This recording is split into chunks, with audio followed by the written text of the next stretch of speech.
नमस्कार, स्वागत है आप सभी का। मैं हूं प्रीति सिंह। इस वक्त की अहम खबरों के साथ बुलेटिन की शुरुआत करेंगे, लेकिन उससे पहले बात कोविड महामारी से बचाव की। कोरोना महामारी के खिलाफ पूरा देश एकजुट होकर लड़ रहा है। आप भी हमारे साथ सुरक्षा और बचाव के एहतियाती उपायों का संकल्प लें। अपना मास्क अच्छी तरह से पहने, 2 गज की दूरी का पालन करें, सुरक्षित दूरी बनाए रखें, साथ ही हाथों को बार बार धोएं।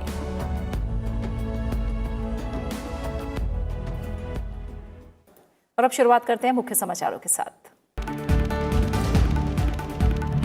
पूरी मानवता के कल्याण पर केंद्रित है आयुर्वेद। जामनगर और जयपुर में आयुर्वेद संस्थान राष्ट्र को समर्पित करने के मौके पर बोले प्रधानमंत्री नरेंद्र मोदी। कहा, 21वीं सदी में समग्र तरीके से सोचता है भारत। विश्व स्वास्थ्य संगठन भारत में पारंपरिक चिकित्सा पद्धति के लिए वैश्विक केंद्र की करेगा स्थापना।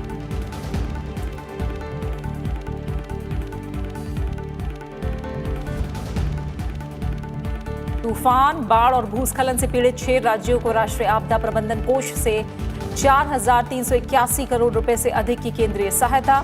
गृह मंत्री अमित शाह की अध्यक्षता में उच्च स्तरीय समिति ने दी मंजूरी।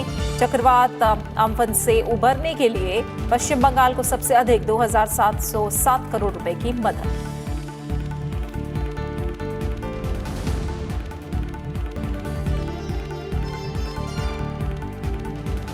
चुनाव नतीजों के बाद बिहार में सरकार गठन की तैयारियां तेज। मुख्यमंत्री नीतीश कुमार ने राज्यपाल से की विधानसभा भंग करने की सिफारिश। 15 नवंबर को पटना में एनडीए विधायक दल की बैठक में नई सरकार के गठन पर होगा मंथन।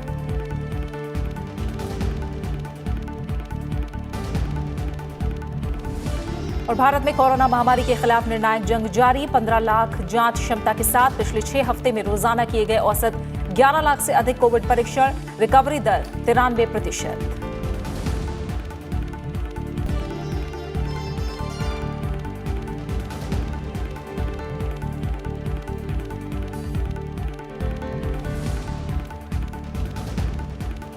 और देश भर में छोटी दीपावली की धूम, बाजारों में छाई रौनक। 5.5 लाख से ज्यादा दियों से जगमगा रही है रामनगरी अयोध्या। राष्ट्रपति, उपराष्ट्रपति और प्रधानमंत्री ने देशवासियों को दी दीपावली की बधाई।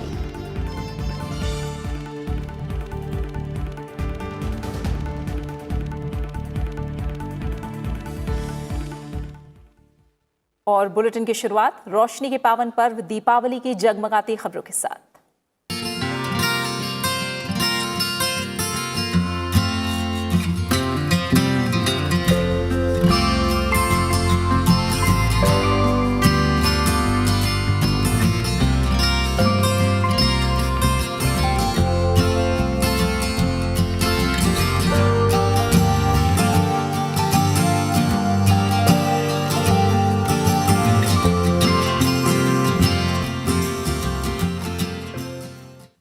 आज छोटी दिवाली है। इस मौके पर दियों की रोशनी से जगमगाते और रंगोली से सजे घर आंगन के बीच हर तरफ उत्साह, उमंग और उल्लास देखने को मिल रहा है। अज्ञानता के अंधकार को दूर करके ज्ञान की ज्योति जगाने वाले इस पर्व पर देश भर के बाजारों में रौनक देखते ही बन रही है। वोकल फॉर लोकल यानी स्वदेशी वस्तुओं की खरीद और देशवासियों को आत्मनिर्भर बनाने के अभियान के तहत लोग परंपरागत दिए और सजावट के दूसरे घरेलू सामानों को तरजीह दे रहे हैं। सरकार की महत्वाकांक्षी योजना मेक इन इंडिया का असर भी बाजारों पर दिखाई दे रहा है। छोटी दीपावली के मद्देनजर बाजारों में रौनक छाई हुई है। लोग खरीदारी करते हुए नजर आ रहे हैं। इस बार धनतेरस का पर्व 2 दिन मनाया गया है, इसलिए धनतेरस पर बाजार में काफी चहल पहल रही और लोगों ने जमकर खरीदारी की है। शनिवार को मनाए जाने वाले दीपावली के त्योहार के लिए कील, खिलौने, बताशे, मोमबत्ती, दीपक, पूजा की सामग्री, झालरें और पूजन के लिए लक्ष्मी गणेश की मूर्तियों की भी जमकर खरीदारी की जा रही है। कोविड-19 के मद्देनजर सुरक्षा संबंधी सलाहों को ध्यान में रखते हुए लोग इको फ्रेंडली दीपावली पर जोर दे रहे हैं।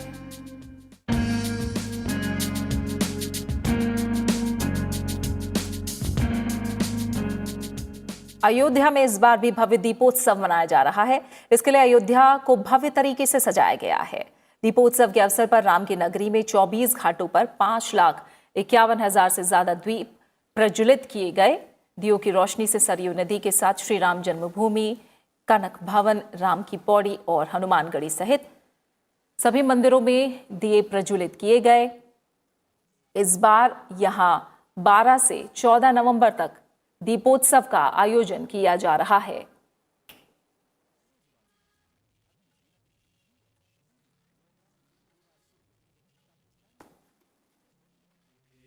इस खास मौके पर उत्तर प्रदेश के मुख्यमंत्री योगी आदित्यनाथ भी अयोध्या में हैं। मुख्यमंत्री ने यहां सबसे पहले रामलला के दर्शन किए और पहला दीप प्रज्वलित करके अयोध्या में दिव्य दीपोत्सव 2020 का शुभारंभ किया।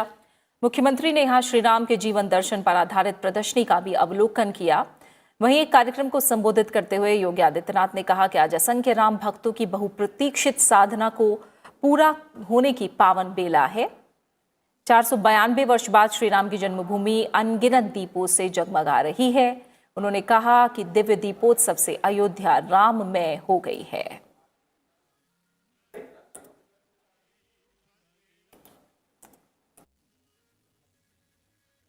देशवासियों को और पूरी दुनिया के अंदर भारत भक्तों को जो वर्षों से तमन्ना थी और जीवन के लिए जिन्होंने अपना पूरा जीवन समर्पित कर दिया था, कई पीढ़ियां खप गई, मिट गई और सबके मन में एक ही तमन्ना थी कि हम अपने आराध्य भगवान श्री राम के भव्य मंदिर के निर्माण कार्य को अपनी आंखों से एक बार देख लेते तो हमारा जन्म और जीवन धन्य हो जाता। वह कार्य प्रधानमंत्री मोदी जी के कारण आज सफल हुआ है।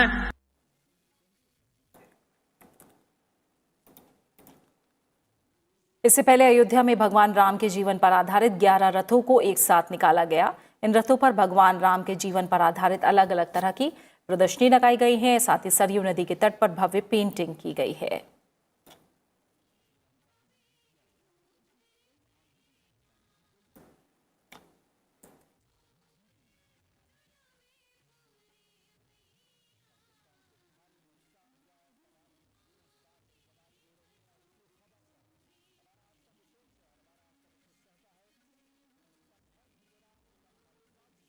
वहीं छोटी दीपावली के मौके पर राष्ट्रपति रामनाथ कोविंद, उपराष्ट्रपति एम वेंकैया नायडू और प्रधानमंत्री नरेंद्र मोदी ने देशवासियों को शुभकामनाएं दी हैं।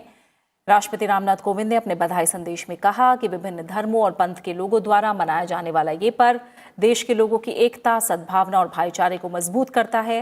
ये पर्व हमें मानवता की सेवा की ओर अग्रसर होने के लिए प्रेरित करता है। आइए संकल्प करें कि जिस प्रकार एक जलता हुआ दीपक अनेक दीपकों को प्रज्वलित कर सकता है, उसी प्रकार से हम समाज के निर्धन, बेसहारा और जरूरतमंद लोगों के जीवन में खुशियां बांटते हुए आशा और समृद्धि का दीप बने। साथ ही उन्होंने प्रदूषण मुक्त और स्वच्छ दीपावली मनाने की अपील की।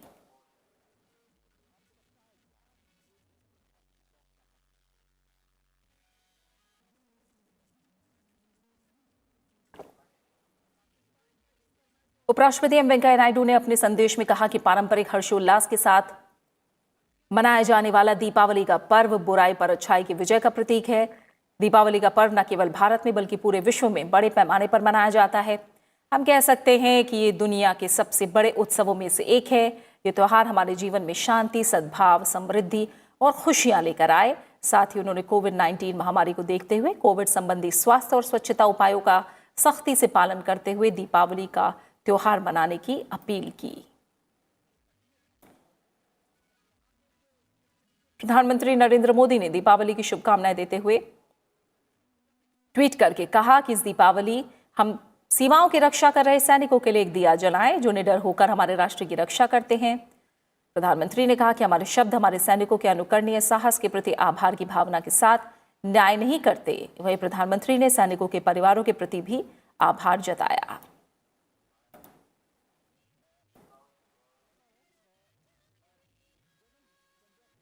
दीपावली के मौके पर विदेशों से भी बधाई के संदेश आ रहे हैं। ऑस्ट्रेलिया के प्रधानमंत्री के साथ ही कई बड़ी हस्तियों ने शुभकामनाएं दी हैं। ऑस्ट्रेलिया के प्रधानमंत्री स्कॉट मॉरिसन ने दीपावली पर्व की शुभकामनाएं देते हुए कहा कि इस त्योहार से मिलने वाले संदेश का इस वर्ष विशेष महत्व है क्योंकि दुनिया कोरोना वायरस महामारी का सामना कर रही है। एक वीडियो संदेश में उन्होंने कहा कि अंधकार को मिटाने की अवधारणा को हम सैद्धांतिक मानते आए हैं। साल 2020 में डर के बावजूद हमने एक दूसरे का साथ दिया, प्रेरित किया और एक दूसरे के साथ खड़े रहे। Diwali, everyone. This is a special time for the many Hindus, Sikhs, Jains and Buddhists who call Australia home, and for hundreds of millions of more all around the world. At the time of the new moon, on the darkest day of the month, Diwali carries a powerful message of light dispelling darkness.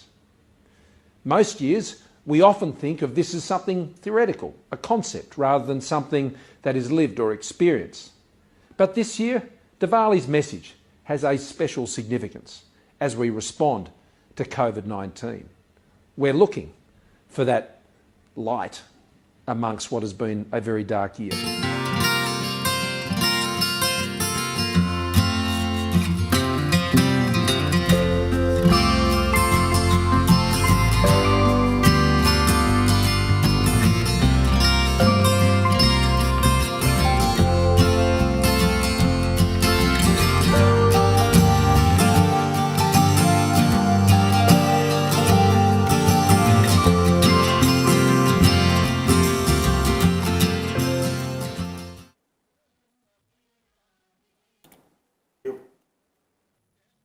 मानवता के कल्याण को समर्पित आयुर्वेद भारत की विरासत है। आयुर्वेद दिवस के मौके पर 2 अत्याधुनिक आयुर्वेदिक संस्थानों का वीडियो कॉन्फ्रेंसिंग के जरिए देश को समर्पित करते हुए प्रधानमंत्री नरेंद्र मोदी ने ये बात कही है। प्रधानमंत्री ने कहा कि भारतीयों के लिए बड़ी खुशी की बात है कि हमारे परंपरागत ज्ञान को अब विदेशों में भी अपनाया जाने लगा है। प्रधानमंत्री नरेंद्र मोदी ने कहा है कि भारत आयुर्वेद की एक विरासत है और पूरी मानवता के कल्याण को समर्पित है। भविष्य के लिए तैयार 2 आयुर्वेद संस्थान राष्ट्र को समर्पित करते हुए प्रधानमंत्री ने कहा कि भारत के परंपरागत ज्ञान को अब विदेश में अपनाया जा रहा है। आज ब्राजील की राष्ट्रीय नीति में आयुर्वेद शामिल है। भारत अमेरिका संबंध हो, भारत जर्मनी रिश्ते हो, आयुष और भारतीय पारंपरिक चिकित्सा पद्धति से जुड़ा सहयोग निरंतर बढ़ रहा है। WHO ने global centre for traditional medicine इसकी स्थापना के लिए दुनिया में से भारत को चुना है और अब भारत में से दुनिया के लिए इस दिशा में काम होगा। राष्ट्र को समर्पित किए गए ये संस्थान भारतीय आयुर्वेद शिक्षण और अनुसंधान संस्थान जामनगर और राष्ट्रीय आयुर्वेद संस्थान जयपुर हैं। दोनों संस्थान देश में आयुर्वेद के प्रमुख संस्थान हैं। इस मौके पर प्रधानमंत्री ने कहा कि इस बार का आयुर्वेद दिवस गुजरात और राजस्थान के लिए विशेष है। उन्होंने कहा कि ये संस्थान विश्व स्तरीय नेतृत्व प्रदान करेंगे।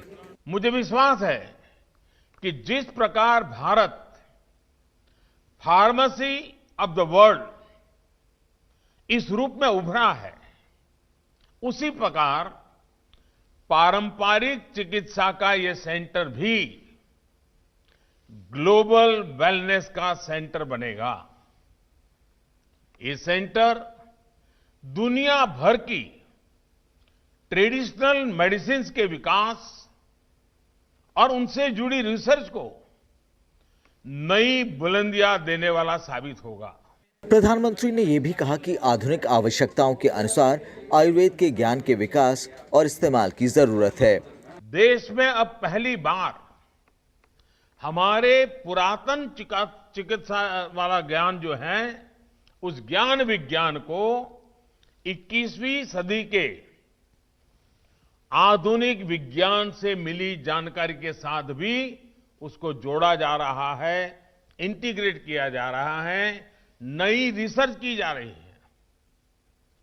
3 साल पहले ही हमारे यहां अखिल भारतीय आयुर्वेदिक संस्थान की स्थापना की गई है।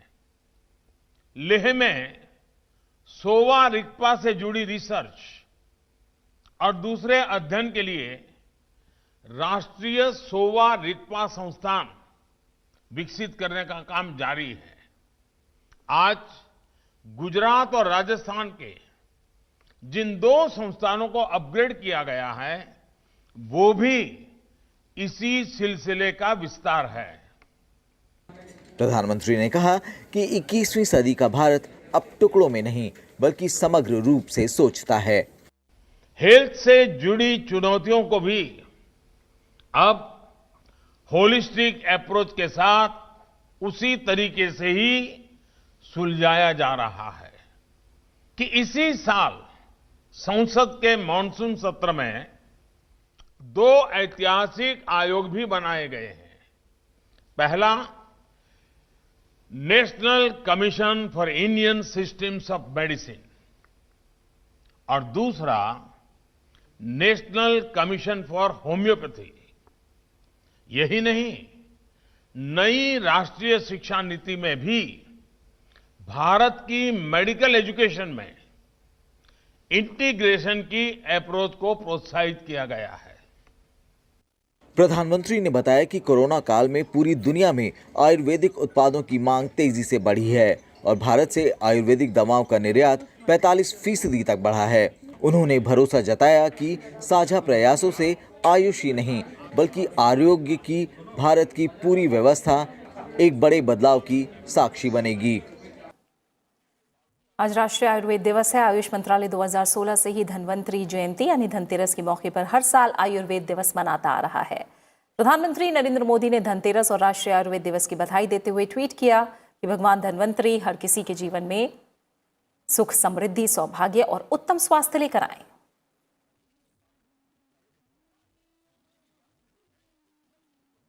पौराणिक मान्यता के मुताबिक धनतेरस को स्वास्थ्य के देवता का दिन माना जाता है। भगवान धन्वंतरी आरोग्य, सेहत, आयु और तेज के आराध्य देवता हैं। भगवान धन्वंतरी आयुर्वेद जगत के प्रणेता और वैदिक शास्त्र के देवता माने जाते हैं।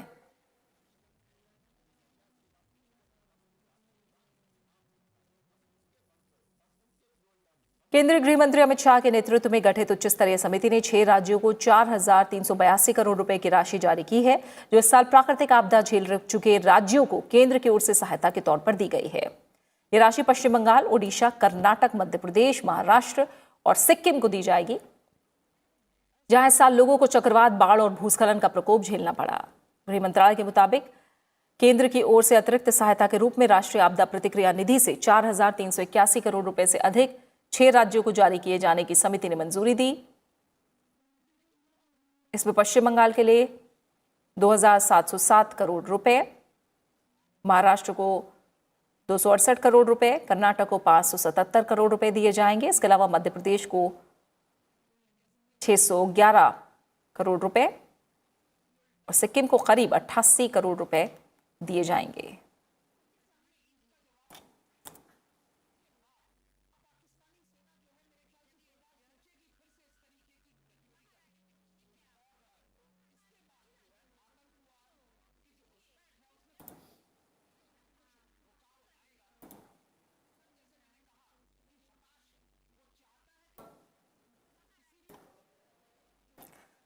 हर साल की तरह इस साल भी वित्त मंत्रालय उद्योग, वाणिज्यिक संघों, व्यापार निकायों और विशेषज्ञों के साथ वार्षिक बजट पर विचार विमर्श के लिए बजट पूर्व परामर्श आयोजित कर रहा है। कोरोना महामारी की वजह से मंत्रालय को विभिन्न प्रारूपों में बजट पूर्व परामर्श आयोजित करने के लिए विभिन्न सुझाव मिले हैं।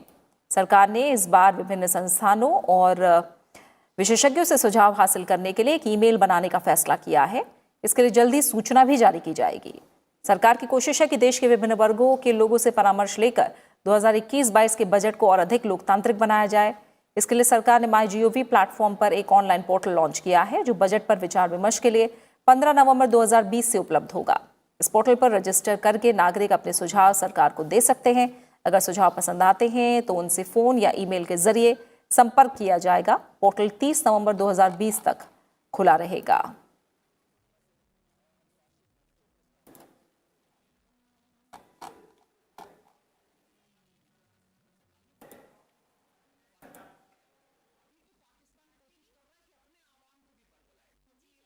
चुनाव नतीजों के बाद बिहार में सरकार गठन की कोशिशें तेज हो चुकी हैं। नीतीश कुमार ने राज्यपाल से मुलाकात करके मौजूदा विधानसभा को भंग करने की सिफारिश की। इससे पहले एनडीए घटक दलों के नेताओं की आज पटना में बैठक हुई, जिसमें नई सरकार के गठन पर चर्चा हुई। बिहार में एनडीए विधायक दल के नवनिर्वाचित विधायकों की रविवार 15 नवंबर को पटना में बैठक होगी, जिसमें नई सरकार के गठन के बारे में फैसला लिया जाएगा। बिहार में एनडीए विधायक दल के नवनिर्वाचित विधायकों की रविवार को पटना में बैठक होगी, जिसमें नई सरकार के गठन के बारे में फैसला किया जाएगा। पटना में एनडीए घटक दलों के नेताओं की बैठक के बाद मुख्यमंत्री नीतीश कुमार ने इसकी घोषणा की। उन्होंने कहा कि एनडीए के नवनिर्वाचित विधायक 15 नवंबर को नई सरकार के गठन के बारे में औपचारिक रूप से फैसला करेंगे। बैठक में सरकार के गठन से संबंधित हर पहलू पर चर्चा की जाएगी। 15 तारीख को 12:30 बजे दिन में हम लोग संयुक्त बैठक करेंगे विधायक मंडल दल की। सभी एक साथ बैठेंगे, चारों दलों के लोग, और उसी में जो भी निर्णय आगे का लेना है वो सब निर्णय लेंगे। पटना में मुख्यमंत्री नीतीश कुमार के आधिकारिक आवास पर आयोजित एनडीए की पहली बैठक में सभी 4 घटक दलों जेडीयू, बीजेपी, हिंदुस्तानी आवाम मोर्चा और विकासशील इंसान पार्टी के नेताओं ने भाग लिया। बीजेपी के प्रदेश अध्यक्ष डॉक्टर संजय जायसवाल, केंद्रीय मंत्री नित्यानंद राय और वरिष्ठ बीजेपी नेता सुशील कुमार मोदी ने भी बैठक में हिस्सा लिया। जेडीयू के वरिष्ठ नेता आरसीपी सिंह और विजय कुमार चौधरी, हिंदुस्तानी आवाम मोर्चा के अध्यक्ष जीतन राम मांझी और विकासशील इंसान पार्टी के अध्यक्ष मुकेश सहनी ने भी बैठक में भाग लिया। जम्मू कश्मीर जिला विकास परिषदों के चुनाव के चौथे चरण के लिए नामांकन आज से शुरू हो गया है। केंद्र शासित प्रदेश जम्मू कश्मीर के राज्य निर्वाचन आयोग ने इसके लिए अधिसूचना जारी कर दी। चौथे चरण के लिए 20 नवंबर तक नामांकन दाखिल किए जा सकते हैं। 21 नवंबर को नामांकन पत्रों की जांच की जाएगी। 23 नवंबर तक नाम वापस लिए जा सकेंगे। जरूरत होने पर 7 दिसंबर को मतदान होगा।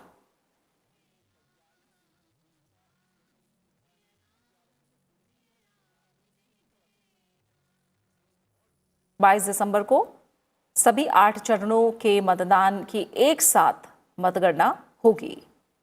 इसके साथ ही चौथे चरण के म्युनिसिपल उपचुनाव के लिए भी अधिसूचना जारी कर दी गई है।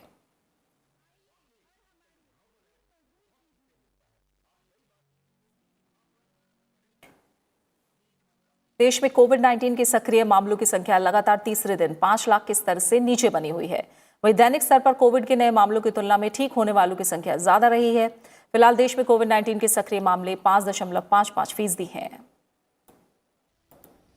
देश में कोविड-19 से स्वस्थ होने वालों का आंकड़ा लगातार बढ़ता जा रहा है।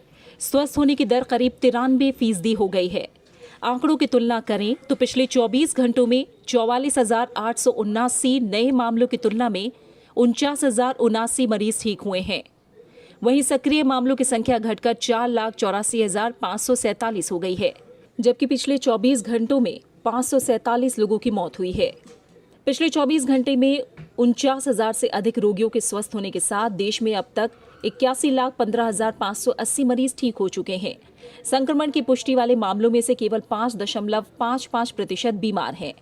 इस समय कोरोना के सक्रिय मामले 4,84,547 हैं। वहीं 44,000 से ज्यादा नए मामलों के साथ देश में कुल संक्रमितों की संख्या 87 लाख से अधिक हो गई है। इस समय भारत में कोविड महामारी की मृत्यु दर 1.47% है, जो दुनिया में महामारी की सबसे कम दरों में से एक है। पिछले 24 घंटे में 547 लोगों की मौत के साथ मृतकों की कुल संख्या 1,88,668 हो गई है। आईसीएमआर के मुताबिक पिछले 24 घंटों में देश भर में 11,39,000 जांच की गई। इस तरह देश भर में अब तक कोविड-19 के 12,31,00,000 नमूनों की जांच की जा चुकी है। राष्ट्रीय राजधानी दिल्ली में आज सुबह वायु गुणवत्ता बेहद खराब श्रेणी में दर्ज की गई और दिवाली रात में इसके गंभीर श्रेणी में पहुंचने की आशंका है। शहर में वायु गुणवत्ता सूचकांक सुबह 9 बजे 330 दर्ज किया गया। गुरुवार को 24 घंटे का औसत वायु गुणवत्ता सूचकांक 314 रहा था। राष्ट्रीय राजधानी क्षेत्र में आने वाले दिल्ली के पड़ोसी शहरों में वायु गुणवत्ता सूचकांक खराब और बेहद खराब श्रेणी में रहे हैं। फरीदाबाद में 327, गाजियाबाद में 360, नोएडा में 331, ग्रेटर नोएडा में 329, गुड़गांव में 328 दर्ज किया गया। मौसम विज्ञान विभाग के मुताबिक रविवार के बाद पश्चिमी विक्षोभ की वजह से हवा की गति बढ़ने की संभावना है और इससे दिवाली के बाद दिल्ली एनसीआर में वायु गुणवत्ता में सुधार देखा जा सकता है। आज एयर क्वालिटी इंडेक्स जो है वो वेरी पुअर कैटेगरी में है। लगभग 330 अभी एयर क्वालिटी इंडेक्स है और हमारा ऐसा अनुमान है कि एयर क्वालिटी इंडेक्स थोड़ा सा और बिगड़ेगी और आज लेकिन वेरी पुअर कैटेगरी में ही रहेगी, लेकिन कल से सीवियर में जाने की संभावना है इसकी। भारत ने आज ओडिशा के बालासोर में QRSAM नामक मिसाइल का सफलतापूर्वक परीक्षण किया। ऑल वेदर और all terrain quick reaction surface to air missile QRSAM का ये परीक्षण पूरी तरह सफल रहा। करीब 3:30 बजे चांदीपुर के लॉन्चिंग कॉम्प्लेक्स 3 से QRSAM नाम की मिसाइल का सफलतापूर्वक परीक्षण हुआ।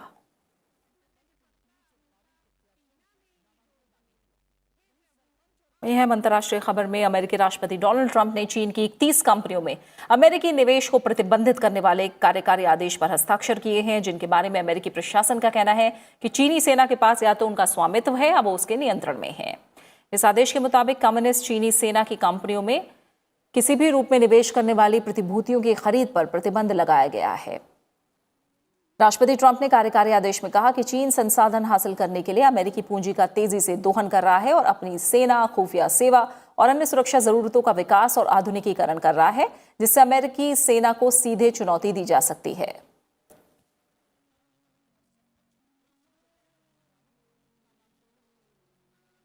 और इसी के साथ फिलहाल इस बुलेटिन में इतना ही, लेकिन चलते चलते एक बार फिर आपसे अपील।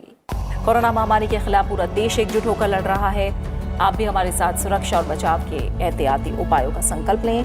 अपना मास्क अच्छी तरह से पहनें, 2 गज की दूरी का पालन करें, सुरक्षित दूरी बनाए रखें, साथ ही हाथों को बार बार धोएं।